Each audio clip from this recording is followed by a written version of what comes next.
Caleb Johnson joining Jonathan Henschel. Week 7 is in the books. How are you? I'm doing good, John. It was a great week of basketball this Sunday. A lot of some upsets, some standing changes. So definitely a lot to dive into here today. Yeah, some outstanding games. Your largest margin of victory was 13, and that was in one of the most anticipated games we've ever had, where the Nets, obviously ended the Lakers' undefeated season. Outside of that, everything else was single digits, and it was a really fun day of basketball. So, Suns defeat the Celtics 73-66. The Suns improve to 4-3. That's going to be a theme. We'll continue to talk about that. Just the just called a logjam of teams there in the standings. The Celtics fall to 0-7, but it was, I would say, their most complete game of the season. They played great. Up by 4 at the half. What are your thoughts on this game? I feel like we're saying the same thing a lot of the times with the Celtics. It's hard not to, but if the game was played a 30-minute game, they'd probably be like 5-2 this year. They've hung around. It's the full 40 that they've had a really hard time competing and finishing those games out. Because really for that first 30 minutes, they were in complete control. Antonio Phillips was playing great. Their bench was playing great. Aaron Carr providing some spark off the bench, hitting some big threes, and some good assists, some good passing. Townsend played great. it was just like a really, really good game against a really, really good team. It's just unfortunate that, Kavos and the guys turned it on late and kind of had almost a backdoor cover there and ended up winning the game. But, yeah, definitely another tough loss for the Celtics. Yeah, you almost feel for them because, again, it's a different situation than the Pistons. They've had buy-in from all their guys. Guys are consistently there. They had 8 guys there this week. Again, you're right. It's like a broken record. We keep saying the same thing. I think with the 3-game stretch the Celtics have coming up, they're going to win one of those games, if not more. Again, they're doing things the right way. Tony Phillips might have won Player of the Week if they had won this game. He was 26 amazing. points and 10 rebounds. 6 of 9. And, yeah, really efficient, 6 of 9 from 3. So he played really well. Jonathan Townsend had 15, and then Caleb Lee with his career game scoring 12 points. So it was good to see some other guys step up, but the Suns were just a little bit too strong there. They had 6 guys, Justin Opiola being their 6th, and they looked tired. They looked exhausted. I don't think they're going to want to play with only 6 guys on Sunday against the Spurs. So we'll see what that looks like. But hopefully they get Vashon. Yep. Yeah, I was thinking Jameer. Vashon back. He'll be a big piece for sure. Yeah, they definitely missed him. So, and I would anticipate him being there for a big game, assuming he can be. But the interesting note about the Suns, they now have 8 guys of the 9 that have played, Opiola being the exception. All 8 of those guys average double figures. But that's how they play. They play with 6 guys, maybe 7. Everybody plays, everybody scores, and they're going to target your weakest link on defense. We saw them do that with Phil Andrade. He was matched up on a smaller guy the whole game, and he finishes with 18 points and he has 11 rebounds. So that's how the Suns do it. Suns 4-3, Celtics are 0-7. First of 2 games for the Grizzlies, and Coach Walter Hudson said, "I thought we would beat the Bucks and probably lose to the Spurs, and instead they lose to the Bucks and beat the Spurs." This was I could say start because the Celtics almost pulled it off. So I guess we'll say start or the continuance of a stretch of games where just upsets galore.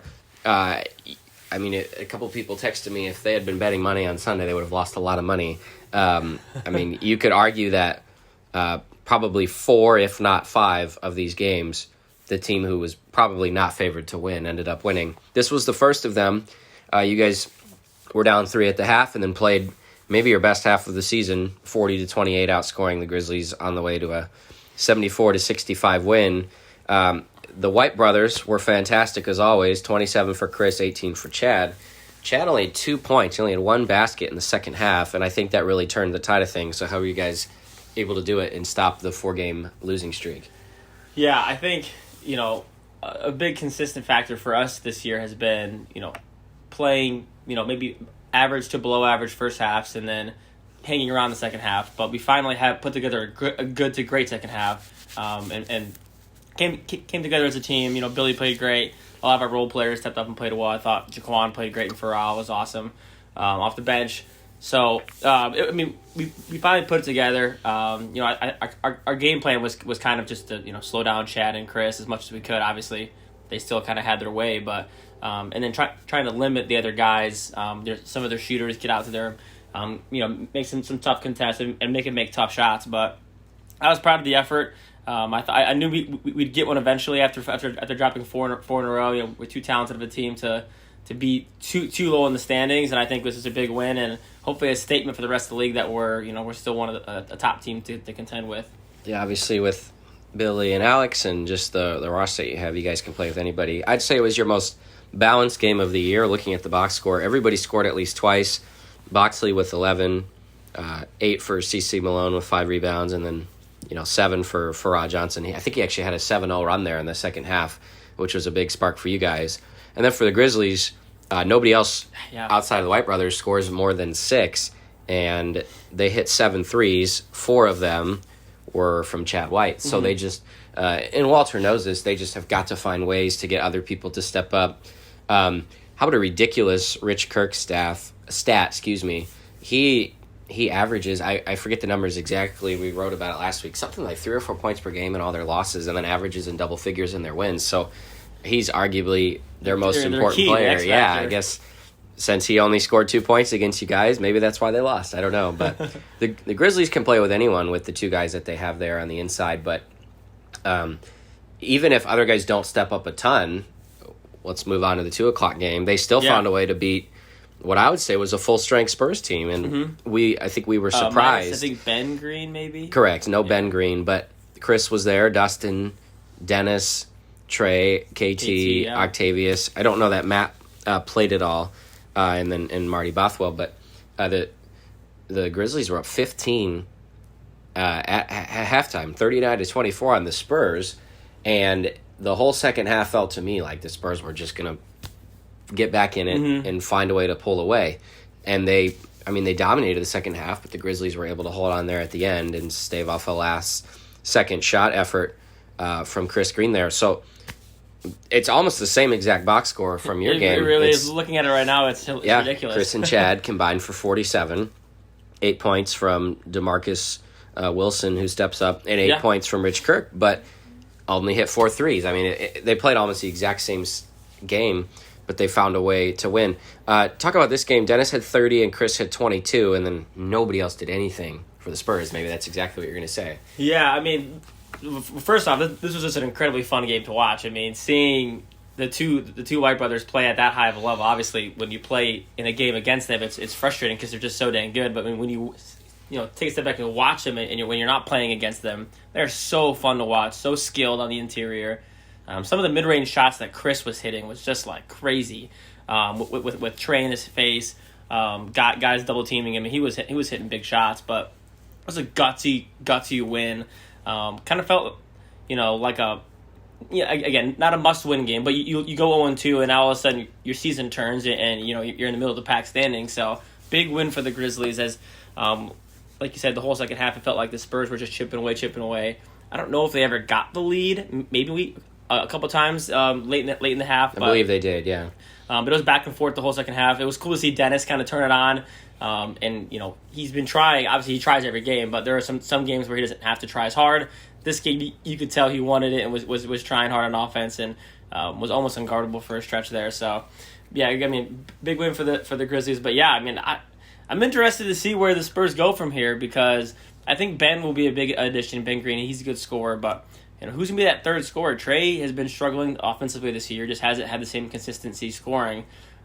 Dustin, we've seen him score 18 points, 20 points, hit like 7 threes, and then he'll go, have a game where he goes 1 for 4 and doesn't get the same touches. So, who's their consistent third guy, third scorer?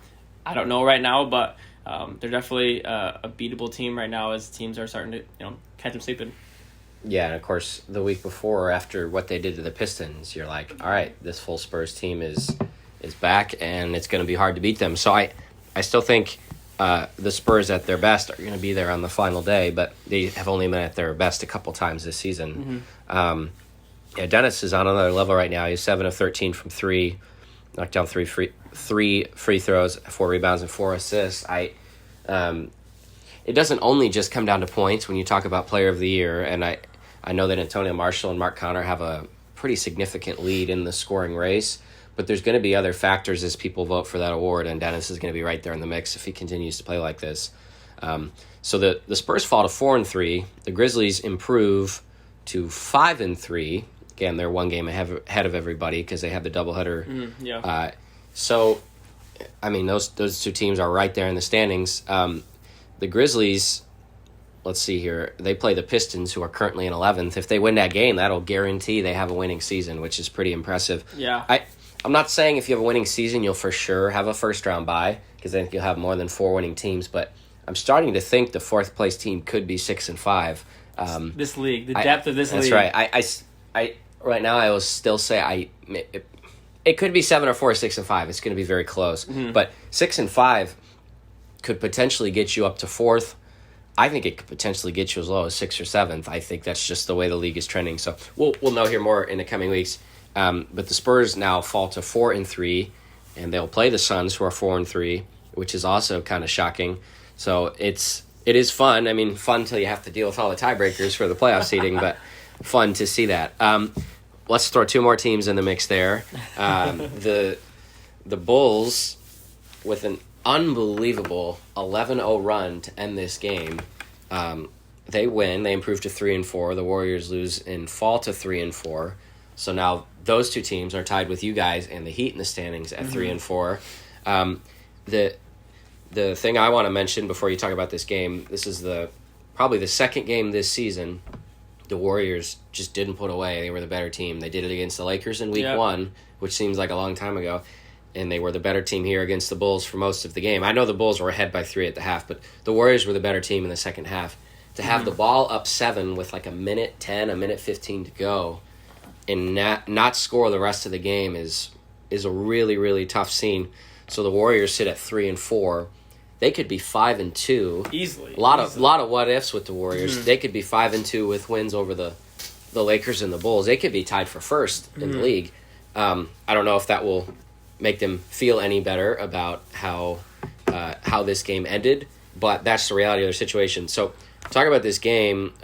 Benito is going to be a front runner for Player of the Week with the performance he had. He scored the last 7 points of regulation, including what I thought was the wrong decision to play for the tie to go to overtime. He knocks the shot down and validates it. I mean, to be fair, the play they ran, it was a good play, but by the time Benny got the ball and had a chance to score, there was like 7 on the clock, so the chances of doing a 2-for-1 there, it's tough. So yeah, Benny Munoz was spectacular in this game, hitting huge shots, kind of carrying them, being a good playmaker, distributor in overtime, and just was awesome. So yeah, like you said, Benny's definitely a front runner for the Player of the Week. But this Warriors team, I can't figure them out, John, because they played some unreal games against the Spurs, against us, the Bucks, and then they've blown leads that there's no explanation on planet Earth to how they blow them. Yeah, they were up 12 on the Lakers in week 1, 7 with the ball, and about 70 seconds to go in this game. It's strange too, because it's not like they're a young team. I mean, the chemistry is obviously still maybe not quite there, but you have veterans who've been around the game and been around this league for a long time. You kind of know what to expect, and the shot management sometimes late in the game for them is just it's head scratching, and then the defensive effort too. You're up 7 in a tight game, give up a bucket, and you have guys walking back, guys not late in the game when they were down in overtime, guys not fouling, guys not giving effort to press when the game was far from over. So you see some of that stuff, and that's kind of the reason why they're 4-4 instead of 5-2 is that mental toughness, the effort, the locking in those situations, because that's what good teams do and what great teams and championship teams do. Not saying the Warriors aren't, but the consistency just isn't there for me from what I'm seeing. And I know that Latrell and Tyree and Otis, they'll probably figure it out eventually. But it's been fascinating to watch them play and lose some of these tough games. I think if they can take this as a learning experience and try to grow from it, the flip side is, hey, we could easily be 5-2, and if you can take that and run with that, look at what you did well in your wins. The Warriors' best seems to be a theme. The Warriors at their best is one of the best teams in the league, and they could beat anybody. They showed that against the Spurs. They did against you guys, the Bucks. and probably should have beat the Lakers and the Bulls. So I don't know if that's any comfort. Going back to the Bulls here, we talked about this in the podcast last week. I think the Bulls have lacked a signature win for an entire calendar year. The spring season, they won 3 games, and they just, they were really unable to beat. The only team they beat ahead of them in the standings was the Celtics when Billy wasn't there. And then they beat the bottom 2 teams, the Pacers and the Grizzlies last year. So they really they didn't beat a good team last year. And the season before ended with that 40-point drubbing in the semis against the Warriors when Bobby wasn't at the game. So it almost felt like, all right, we think this Bulls team has 4 really good scorers. This is the deepest team they've had. We've seen them play close games against good teams, but do they really have it in them? And then for them to step up and win that way on 11-0 run is pretty amazing. So the Bulls still have a lot of tough games ahead of them. They've played majority of their games have been against teams at the bottom half of the standings. They still have to play the Nets and the Lakers and the Grizzlies. So I mean, those are going to be tough games for them. But they have to have a little bit more belief after this one. And once again, that's 2 more teams that are just all within a game of each other in the standings, which makes this really fun. Nets and the Lakers, we've never seen that many people there for a regular season game. Standing room only down there by the front set of double doors, a lot of fun. Could this go down as the greatest timeout called in the history of the K1 League? I mean, it was a no-brainer looking at the moment for sure for Chills, but yeah, I mean, because you probably remember. I don't remember the exact score. 19-7, yeah. So it was 12. Yeah. So the timeout was at 17-7. The Lakers hit a bucket actually out of the timeout, and then from the 19-7, I believe the math is a 58-33 run to end the game. They were 25 points better. Yeah, I mean, we've never seen a team take the Lakers out of their offense better than what the Nets did. I mean, we've been bragging about the Nets and harping on the Nets defense all year, but we got to see it at first hand. The way they LJ Harris was in a torture chamber all night. I mean, he was frustrated. He was taking tough shots, driving on 3 guys. It seemed like there was always somebody, 1 or 2 guys in the help to stop their drives, and then every 3 was contested. So, they still made 9, which is pretty fantastic. The Lakers, they're just a great shooting team, but they've been averaging over 10 for most of the season. So, Tone played great. He was kind of the one kind of bright spot for the Lakers. Other than that, I mean, the Nets were fantastic. Martavis was just sensational. I mean, he may have convinced me that he's probably a lock for first team all league. I mean, he was unguardable when a little guy was guarding him. When they moved him to a taller guy, he was quicker than him. So he's just like the total package from a scoring guard. I know Lawrence, if he's listening to this, I mean, just an unbelievable showcase for how to guard the team's best player. Yeah, he was really good on defense. Was making LJ's life very, very difficult. And then the depth of the Nets comes into play. Maurice Terrell was fantastic. Sammy Hines was awesome. And then even the other guys who didn't score as much are playing good defense and moving the ball well. So the Nets are just an unbelievable team win for them, and I'm happy for them, and they're definitely the team to beat right now in the league. Yeah, Maurice Terrell was ridiculous. 4 of 4, hits a 3-pointer, 3 jump shots, knocks down 2 free throws. 11 points. I mean, he was literally perfect in his minutes out there. McLaurin has 11, Sammy Hines has 11. I actually thought Sammy and Martavius were both better than what their final numbers showed. Yeah. I thought Puda had more than 22 points. Yeah, I think he was without question the best offensive player on the court, and I thought McLaurin was the best defensive player on the court. What amazes me about this Nets team, and I know the Lakers don't have a lot of size, the Nets don't have any size, and it has not kept them, at least up until this point, from doing what they want to do. They are, again, we bring it up, they could easily be 7-0 if it wasn't for that crazy finish against the Rockets. It doesn't matter. They beat a Suns team that was bigger. They beat a Pistons team that was bigger. They have just continued to find ways to win games, even if they're not the biggest team on the court. And I think guys like McLaurin and Sammy Hines, the way that they play defense and even chills and rebound, they're the smartest team. They're the most consistent team, and kudos to them. This, for me, is not time to sound the panic alarm for the Lakers. They're 6-1. They had a bad game. Still, I think the clear number 2 team in the league as of right now. It does feel that way, yeah. And actually, even more so than the Nets, they have a bunch of tiebreakers that work in their favor, I should say. the Lakers probably would have locked down the number 1 overall seed had they won this game. They have already beaten the Grizzlies, the Rockets, and the Suns. The Lakers have, who, depending on how tiebreakers work, are 3, 4, and 5 in the standings. I mean, the Lakers are, unless they completely collapse here, they're going to for sure have a first-round bye. Still could even get the number 1 seed with who the Nets have left to play. But so it's not time to panic. They miss Brian Hernandez. Yeah. Joe Duckworth is only averaging 4.6 points per game. He's been a strange year for Gerald. Yeah, sure. that has surprised both of us. But kudos to the Nets.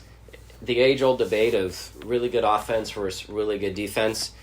People always say that defense wins championships, right? Defense rang true on Sunday. Yeah, the Nets do have the league's best defense, both statistically and I think just by the way that they play. Yeah. The Lakers now, after this performance, will have the league's second highest scoring offense.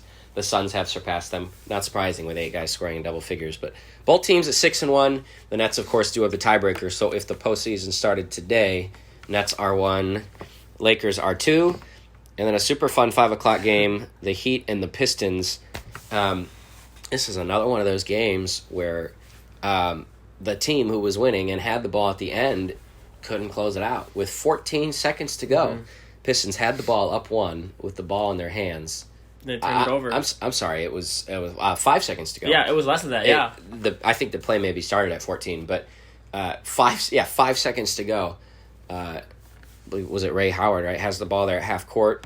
And who ended up, was it Keyshawn who stole it, or who ended up getting the last steal? Was it might Terrell have been Alonzo or Keyshawn? I don't remember. I don't remember because I was watching the live stream, so I couldn't exactly. So I think the Pistons were anticipating an intentional foul there, and I think the Heat probably were going to have to foul there. And I think what happened, without asking Ray, I think what happened was he anticipated the foul before it happened, and maybe the Heat player there should have fouled before he did. And while he was up in his grill, it didn't look like he necessarily did anything to, he did not intentionally foul him, but he was definitely pressuring the ball. Whether the foul was about to come or not, I assume it was. In the interpretation of the official there, he just didn't foul him yet. There wasn't enough contact to blow the whistle.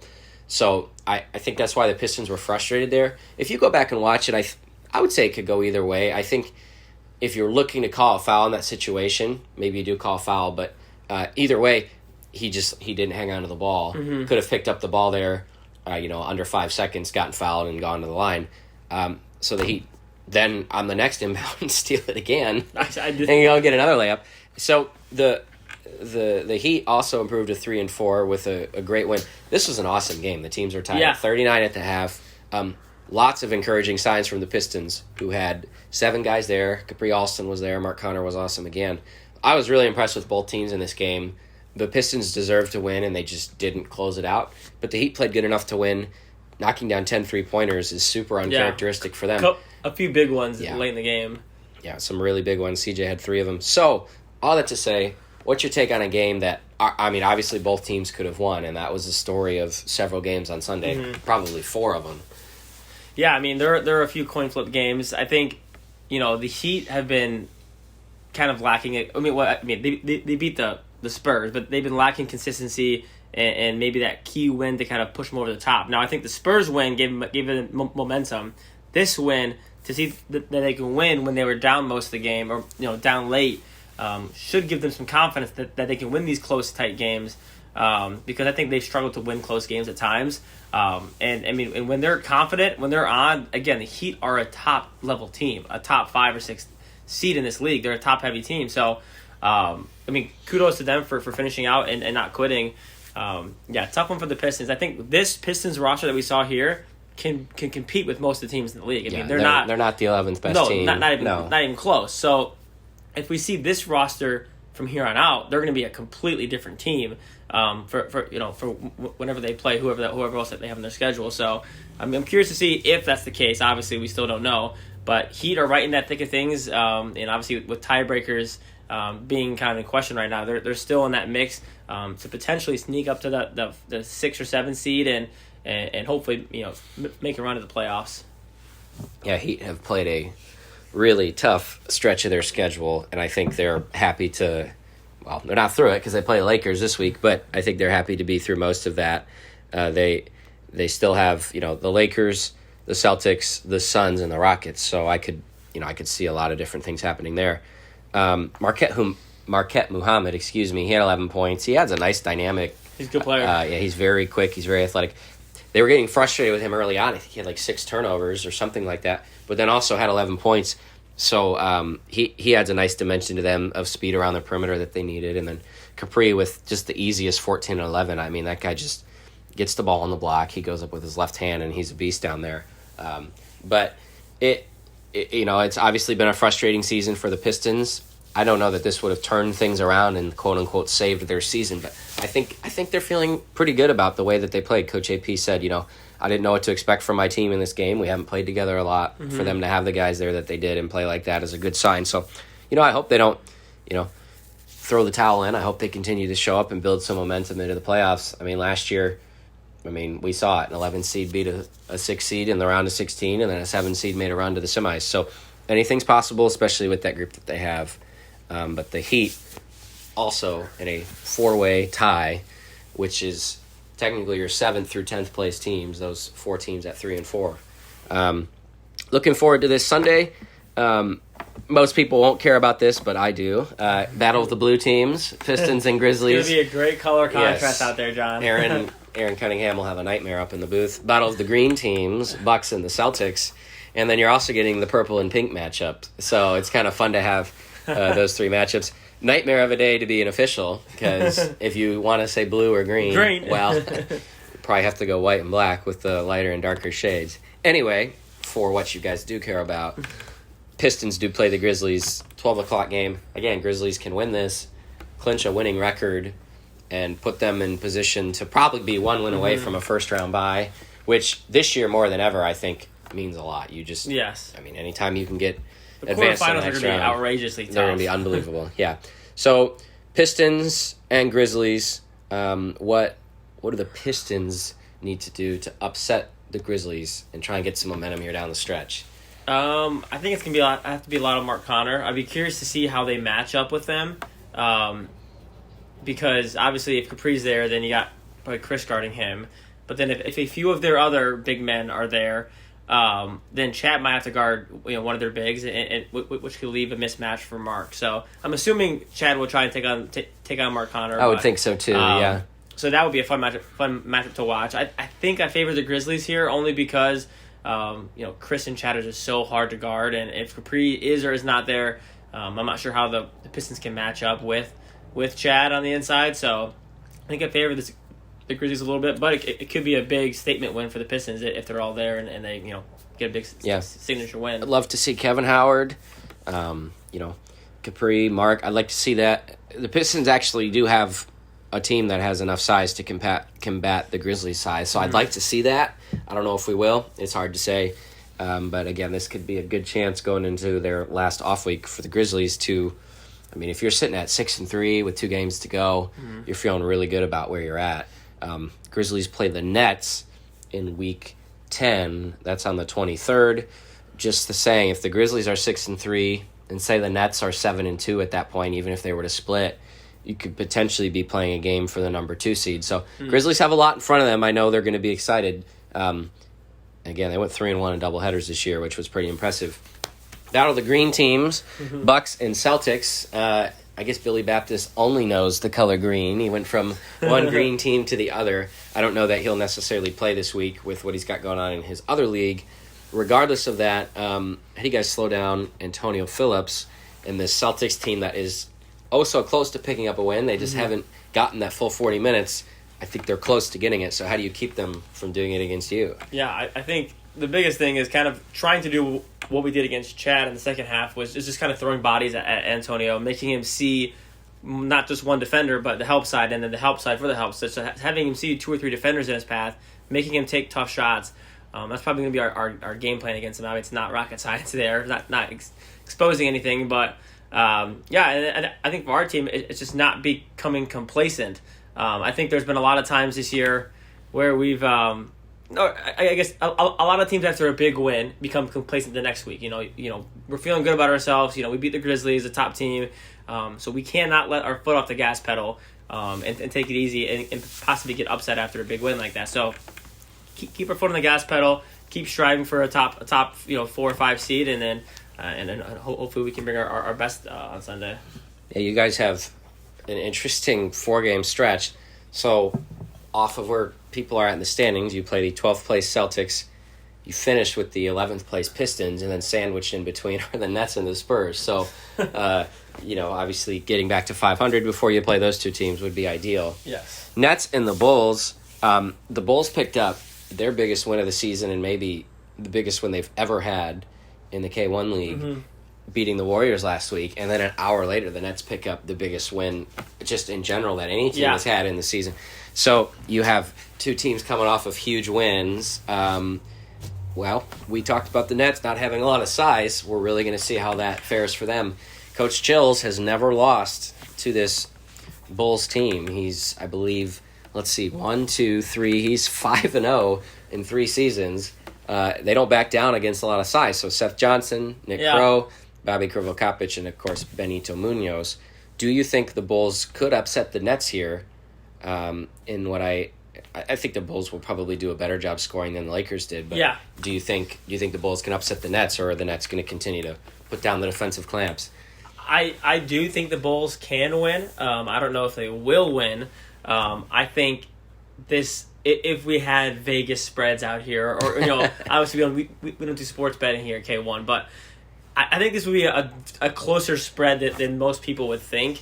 I think the Bulls match up pretty well against the Nets. I'm not sure who they'll have matched up with on Martavis, but on the flip side, Maurice Terrell might have to play a lot of minutes. You might see a big load of Maurice Terrell in there just because of Seth, Bobby, and Nick Crow. So I'm curious to see how these teams match up. I think this game is going to be a lot closer than people think, and I personally wouldn't be surprised if the Bulls upset, although the Nets are the hottest team in the league.